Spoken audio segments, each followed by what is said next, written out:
l'humiliation, c'est une chose impardonnable, c'est une chose qu'on ne peut pas comprendre. Il y a deux choses. Il y a d'abord le fait de marcher au milieu de la rue, comme un tramway, comme une bagnole, rien d'autre, comme un convoi de bestiaux. On n'était pas autre chose que des bestiaux, dans le fond.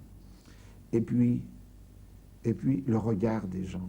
Vous savez, quand les gens vous regardent sans vous voir, ils ont le regard qui glisse sur vous, comme ça. Ils ne vous voient pas. Ils voient les gens de l'autre côté de la rue, ils voient les... Mais vous n'existez pas. C'est comme si vous savez que ça se ressent. Hein. Ça se remarque.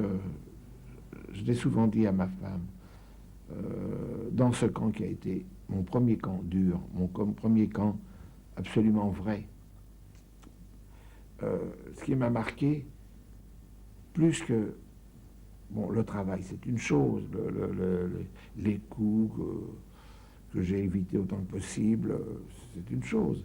Mais cette sensation que les gens ne vous voient pas, on ne voit pas les gars qui rentrent avec des traces de coups, on ne voit pas les gars qui rentrent avec des pieds en lambeaux parce qu'ils n'ont plus de chaussures et qui sont obligés de marcher sur cette route qui n'est pas goudronnée mais qui est faite de chutes de cailloux, etc.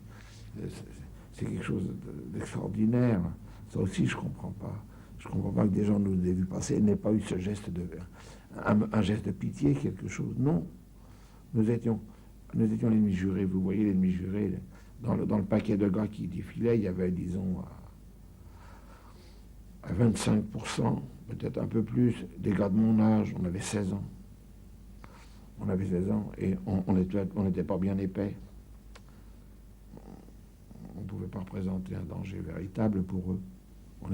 Mais on n'était rien. Voilà, le mot, c'est rien. On n'existait pas. Sauf quand on a eu le malheur de mettre le pied sur le trottoir. Alors là, oui, on existait. Mais sans ça, on n'existait pas. Pour les gardiens, on existait dans la mesure où ça leur apportait un salaire, ça leur donnait un uniforme militarisé, et où ça leur évitait de partir soldats.